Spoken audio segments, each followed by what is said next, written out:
Deh. Assalamualaikum warahmatullahi wabarakatuh.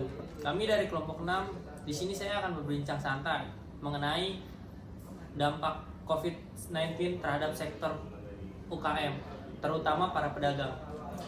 Saya di sini Muhammad Rafi Jamari dengan NPM 45202100020 dan teman Saya Muhammad Riyandi dengan NPM 4520210056. Sebelumnya kami memohon maaf kepada Pak Seta dikarenakan dua anggota kelompok kami tidak dapat hadir. Soalnya mereka sudah saya chat namun tidak ada sama sekali respon. Jadi karena dengan inisiatif yang kami lakukan maka kita terpaksa kita lakukan podcast ini hanya dengan berdua. Di sini sudah ada narasumber yang bernama, silakan. Ya, perkenalkan, nama saya Heru Pratama dan saya berdomisili di Jakarta Barat dan usaha saya adalah susu jahe. Ya. Kalau boleh tahu Mas Heru ini sudah berdagang susu jahe ini sejak tahun berapa ya? Saya udah berdagang itu sejak tahun 2019 sebelum pandemi berarti. Berarti cukup lama ya, Iya. setahun setengah gitu. Udah lama. Di saat itu Mas Heru ini masih sekolah atau hanya sekedar salingan usaha atau memang sudah usaha? Gimana? Saya sekolah itu lagi di SMK kelas 3 ya, dan saya inisiatif untuk berjualan lah, untuk nambah uang. Ya seperti itu sih. Tapi sampingan ya, Sampingan, kayak gitu. iya. Usaha keluarga atau usaha dari teman? Usaha teman. Teman ya, temannya. Mas Heru, kalau boleh tahu tanggapannya tentang PPKM yang sedang diterapkan untuk Saat ini gimana? Ya, tentang PPKM itu ada baiknya, ada buruknya. Baiknya itu ya mungkin menjaga kesehatan ya kan. Tapi buruknya nih, pemerintah itu kan melakukan PPKM secara mendadak dan tiba-tiba mungkin diinfoin. Tapi dengan orang bekerja yang pakai motor, pakai kendaraan pribadi atau semacam lainnya gitu kan, itu lebih berdampak. Maksudnya itu ketika ada PPKM darurat pasti dibatasin di jalan itu dibatasin, pasti ada kerumunan, terjadi kelonjakan kerumunan. Jadi seperti ironis gitu ya. Di Iya. sisi lain pemerintah itu melakukan PPKM guna mencegah peningkatan COVID. Iya. Tetapi kebijakannya sendiri itu menimbulkan kerumunan yang sangat banyak. Iya betul. Mas Heru, untuk berasa tidak pendapatan yang dirasakan sebelum ada COVID dan sesudah? Oh ya, tentu loh berasa. Tentu berasa. Semenjak sebelum COVID itu melanda dunia gitu, atau melanda Indonesia atau melanda Jakarta kan, saya tuh berjualan mungkin pendapatan sekitar 200 sampai 300 400 Per hari tuh. itu per hari. Itu kotor ya, Iya. kotor. Tapi semenjak ada pandemi ini pendapatan saya tuh menurun sekitar ya 200 ke bawah sampai 200 Per hari? per hari. Paling kecil tuh berapa tuh? Iya. Paling kecil pernah dapat itu sekitar 80.000. 80.000. Itu masih kotor itu juga. Itu kotor ya. Aduh. Ya, kita nombok jadinya. Iya betul. Oh iya, susu jahenya itu ngambil dari tempat lain atau membuat sendiri ya kalau boleh tahu? Susu jahe itu saya ngambil dari Ngambil. ada rumah produksi lah yang produksi. Oke. Mohon maaf, Mas Heru, kalau boleh tahu apakah ada keluarga yang terkena COVID-19 atau hanya sekedar cuma OTG atau Alhamdulillah nggak ada. Belum Hebat ya, iya, nggak sampai ada. saat ini. Bukan belum ada, tapi nggak ada. Insya Allah nggak bakal ada. Iya. Nah, untuk jam operasionalnya ini gimana tuh? Kan semenjak PPKM dilakukan dibatasin kan jam tutup usahanya, itu gimana? Kalau pas pemerintah bilang jam 9 tank selesai, ya mungkin tuh saya ikutin tutup. Tapi sekarang PPKM belum ada surat edaran untuk pedagang ya kan, untuk pedagang sampai jam berapa gitu. Ya terus lanjut sampai habis lah. Mungkin bisa sampai, kalau PPKM sekarang itu kan pendapatannya sangat melonjak gitu kan. Mungkin sampai jam 9 sampai jam 10. Tapi kan isunya tuh sampai jam 8 dengar saya. Isunya ya. Isunya Iya. cuma belum ya. Tapi belum pasti lah, Iya. belum pasti.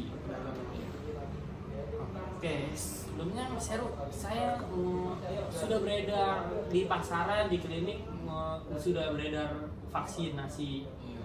yang sedang diperbincangkan. Mas Heru sendiri sebagai pedagang yang langsung bersentuhan atau langsung bertemu dengan para customer, Hmm. Mas Heru ini sudah divaksin atau belum sebelum? Belum. Sebelum. Iya, belum divaksin sih. Cuma kalau ada disuruh mau atau masih ragu-ragu? Masih ragu-ragu sih sebenarnya sih ya. Ya ada berita dari orang-orang kalau setelah vaksin ada kayak gini. Jadi saya tuh masih ragu lah. Dampak negatifnya ya. Dampak negatifnya itu lebih banyak mungkin. Mungkin kalau misalkan ada kata vaksin yang lebih baru atau lebih sehat ditemukan, mau tuh vaksin. Belum tentu Tergantung mau. kita ya. Iya, tergantung. Masih ya kalau tentang vaksin Covid tuh masih ragu sih. Masih ragu. Nah, tentang COVID sendiri ini, Mas Heru percaya COVID itu konspirasi atau ada gitu, atau nyata? Kan lagi ramai tuh, katanya COVID itu bisnis para apa sih namanya, farmasi lah. Iya, iya. Itu gimana tuh? Kalau yang saya dengar berita itu mungkin ya. Saya kurang tahu nih mungkin, dan saya juga belum tahu ilmu kedokteran ya kan. Tapi yang saya baca dan saya dengar itu di buku IPA kelas 8 2017 semester 2 itu coronavirus itu udah ada sebenarnya, udah tertulis di buku itu. Udah ada tuh. Udah ada, iya, udah ada. Jadi pada pernafasan itu berdampaknya pada coronavirus. Itu disebutin. Tapi ya Allah nggak tahu. Berarti lebih kepercaya ya. Cuman kalau bahayanya itu percaya atau enggak? Bahayanya sih nggak terlalu ini sih. Nggak begitu ya, Nggak nggak begitu. segempar yang Iya, diberitakan. nggak. Kan kalau diberitakan tuh Wah. serem banget ya. Lonjak pasti. Kan Heru kan sebagai pedagang ngeliat langsung gitu. Ah. Interaksi. Nggak terlalu. Oh iya, sebelumnya itu kan ada tuh bansos untuk para yang terdampak COVID-19. Untuk Mas Heru dapat Kalau bansos, alhamdulillah dapat. Lancar ya? Lancar. Kalau yang kata bansos duit tuh kan nggak lama diganti tuh bansos tuh diganti yang Iya, dari- beres itu ya. Dari sembako ke duit ya. Iya, BLT. BLT. Ya, BLT. masih lancar tuh aman tuh. Aman. Nggak Tapi ada kalau kendala. kalau kan sekarang udah diganti duit kan, jadi Iya. nggak ada sembako lagi ya. Alhamdulillah lancar. Mas Heru lebih pro ke sembako atau ke uang? Ke uang sih. Uang ya. Kalau sembako kan mungkin cuma pangan doang. Maksudnya kebutuhan gitu. Oh. Tapi kalau uang kan lebih bisa dibelanjakan yang Orang lain. yang terdampak lebih mengetahui apa yang dibutuhkan. Iya, Lebih betul. tepat betul, gitu ya. lebih tepat. Semoga aja COVID ini Amin. Mas Heru sendiri ini ada kekhawatiran nggak sebelumnya terhadap COVID awal-awal? Ada kekhawatiran nggak? Iya. Terkena, apalagi Mas Heru ini kan Pedagang, bisa langsung ya. pedagang yang bertemu dalam Pasti ada kekhawatiran juga. Kekhawatiran tentang kesehatan. Gimana nih? Nanti kalau saya dagang, saya pasti bertemu dengan pelanggan ya kan. Saya nggak tahu itu pelanggan itu terkena atau enggak ya kan, pasti gitu. Ada kekhawatiran. Tapi makin kesini ya alhamdulillah kekhawatiran itu semakin sedikit semakin berkurang. Gitu.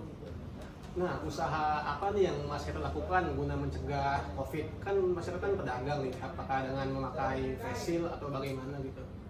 Langkahnya gitu. Langkahnya ya yang pertama itu pasti berdoa kepada Tuhan, kepada Allah gitu. Dan yang kedua ya jangan terlalu takut sama COVID, jangan terlalu apa namanya ya, takut yang lebih tinggi lah gitu. Iya. Kita itu harus takut kepada Tuhan, yang pertama. Yang kedua mungkin boleh takut, maksudnya boleh takut tuh mungkin kita boleh pakai protokol kesehatan, tapi jangan berlebihan. Takut kita tuh jangan berlebihan, jangan melewati batas ketakutan kita kepada Tuhan. Itu yang paling penting. jangan sampai kita sendiri meninggalkan sholat. Nah itu dia, betul. Ibadah ditinggalin, tapi apa ya? Hanya Hanya untuk mematuhi protokol. protokol. Oke, saya mengerti. Nah, Mas Heru sendiri kan usahanya dagang susu jahe nih, otomatis setiap hari kan pelanggannya banyak dong, apalagi kan lagi pada rame-ramenya herbal. Nah, tanggapan Mas Heru gimana tuh terhadap pelanggan yang nggak mematuhi prokes? Tanggapan saya tentang pelanggan yang tidak memakai prokes itu, saya tidak menyalahkan, tapi saya memberitahu itu. Menyayangkan gitu. Iya. Bukan menyayangkan, tapi memberitahu. Saya tidak akan memarahi atau tidak akan menyalahi, tapi saya memberitahu atau ya ini Bu atau Pak tolong pakai maskernya. Udah segitu aja. Saya tidak terlalu Memaksa gitu ya? maksa untuk pakai lu ntar kena COVID enggak. Beritahu aja. Oh, paham. Jadi balik lagi ke kita masing-masing ya Iya. semua ya. Betul. Udah. Ada Mas Heru, untuk sarannya Mas Heru kepada pemerintah? Sebagai Mas Heru ini kan pedagang, ada syarat-syarat untuk pemerintah? Saran saya untuk pemerintah sih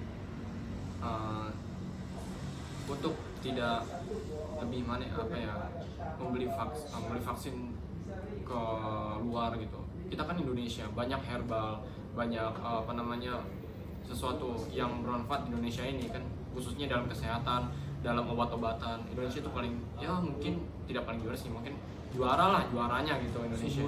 Iya, subur lah. Ya, banyak herbal-herbal yang bermanfaat. Kenapa nggak pakai yang itu gitu? Kenapa kita harus beli vaksin ke luar gitu? Oh, jadi menurut Mas Heru tuh sebaiknya Indonesia pemerintah meriset sendiri ya, meriset terhadap vaksin gitu. Iya. Kayak misalkan jahe kan bermanfaat juga untuk kesehatan. Iya. Jahe. Promosi juga. Promosi terselubung ini namanya nih. Oke. Ya, untuk Mas Heru gimana nih tanggapan Mas Heru tentang kebijakan dari pemerintah? Kan ada kebijakan kemarin itu ada PSBB yang normal, PPKM mikro dan PPKM darurat sekarang. Menurut Mas Heru nih sebagai pedagang, mana yang paling efektif dari segi Mas Heru nih? Ya, untuk efektifnya itu dari segi perdagangan ya, mungkin itu efektifnya dari PPKM darurat, karena dagangan saya itu melonjak di PPKM darurat gitu. Ya, itu sih. Itu emang karena PPKM darurat yang karena kebijakannya atau emang karena Menguntungkan mungkin karena orang-orangnya yang udah ada kayak rasa COVID juga seberbahaya yang apa yang dipikirkan orang. Menurut Mas Heru itu gimana tuh? Ya, kan terjadinya PPKM darurat ini pasti ada kelonjakan positif dari COVID-19 ini kan, penyakit-penyakit itu melonjak lah istilahnya gitu. Dan orang-orang yang sakit, orang-orang yang punya penyakit seperti batuk atau demam atau meriang itu pasti mencari-cari lah obat-obat untuk herbal. Salah satunya jahe ini, makanya saya bilang kan menguntungkan si pedagang gitu ya. si pedagang. Tapi kalau dari segi pekerja yang lainnya, untuk orang-orang yang aktivitas lainnya itu lebih efektif itu new normal lebih efektif. Oke. Dan dia mau ditanyakan lagi? Ya mungkin kalau tadi kan pendapat Mas Heru tuh katanya dari segi pedagang dia lebih setuju PPKM darurat. Nah kalau dari lu sendiri tuh gimana tuh? Tapi Kalau dari gue sih, gue sebagai mahasiswa sendiri, hampir semuanya gue merasakan baiknya sih. Gue merasakan baiknya karena dampak yang gue rasain sebagai mahasiswa belum ada, masih sama aja gitu. berarti sama kayak biasa. Sama aja. Itu kan online, itu kan dampak namanya itu online. Dampaknya sama-sama online, kita kecuali kalau Yes, kita ada betul. kebijakan buat dilangsung baru itu gue baru merasa dampaknya perubahan. Kalau gue sebagai orang biasa sih sama aja. Cuma yang awal-awal kemarin PSBB itu baru mungkin karena ketakutan Pertama kita. kita lockdown itu ya. Itu mungkin karena ketakutan kita juga ya. Kalau gue sendiri sih lebih milih new normal ya atau PSBB biasa. Soalnya kan gimana ya, kita ngelakuin PPKM darurat ini, cuman kayak warga tuh udah pada cuek gitu. Ibaratnya itu kayak yang penyekatan nih, Biasa loh, udah Kan biasa.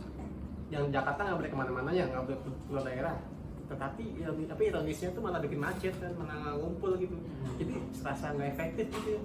Mending sekalian aja kan kalau kayak gitu mah di PSBB biasa. PSBB seperti Iya. dulu gitu. Jadi kan yang kerja kagak ada pembatasan gitu ya. Itu sih kalau gua pribadi. Untuk Mas Heru ada saran untuk pemerintahan atau ada kebijakan, saran-saran untuk kebijakan Kedepannya gitu. Ya, saran saya sih pemerintah juga harus memilih lagi atau mengkaji lagi kebijakan-kebijakan yang lebih efektif. Jangan ya seperti PPKM ini gitu kan, dampaknya itu luar biasa. Ya dampaknya luar biasa. Biasanya itu. Maksudnya kan ya pekerja-pekerja pada di stop sampai tanggal 20 nanti, tapi akibat dari PPKM ini itu terjadi kerumunan, pembatasan di jalan, terus kendaraan-kendaraan juga masih ada lah gitu. Masih ada yang pengen kerja atau ya terjadi kerumunan di situ saya lihat berita. kurang tepat berarti. Iya kan, yang namanya pekerja kan cuma bisa ngikutin kantor ya. Iya. Kalau kantor nggak mengizinkan WFH, ya mau gimana kan? Lagi. Otomatis kita harus masuk dong, lebih dari uang. kan pemerintah juga nggak mungkin gitu kan menanggung kita semua, nggak bisa. Menurut lu ya, lu ada saran? Kalau dari gue pribadi sih hampir sama ya kayak Mas Heri tadi. Kedepannya mungkin lebih ke mengkaji ulang kebijakannya. Soalnya gue rasa tuh kayak kurang tepat gitu. Ya intinya gitu aja sih kalau gue. Kalau lu gimana? Kalau gue cuma mau nambahin saran untuk keluarga sekitar aja, warga-warga yang orang-orang di sekitar kita untuk selalu mematuhi protokol kesehatan. Jangan termakan isu-isu hoax gitu. Kita harus jaga kesehatan, jaga pikiran, harus dipikirkan semuanya karena keluarga nomor satu. Iman, imun, aman. Oke. Harapannya Mas Heru ke depannya gimana? Harapan saya sih pasti semua harapan semua orang tuh berharap agar COVID ini usai gitu, nggak ada lagi, biar supaya ya kita biasa lagi lah, Kayak dulu lagi ya, gitu iya, ya. biar enak lagi gitu. Tidak ada ketakutan satu sama lain ya kan. Ya, mungkin itu saja perbincangan kita kali ini mengenai dampak pandemi COVID-19 terhadap sektor perekonomian. Kurang lebihnya mohon dimaafkan. Wassalamualaikum warahmatullahi wabarakatuh. Sekian. Terima kasih.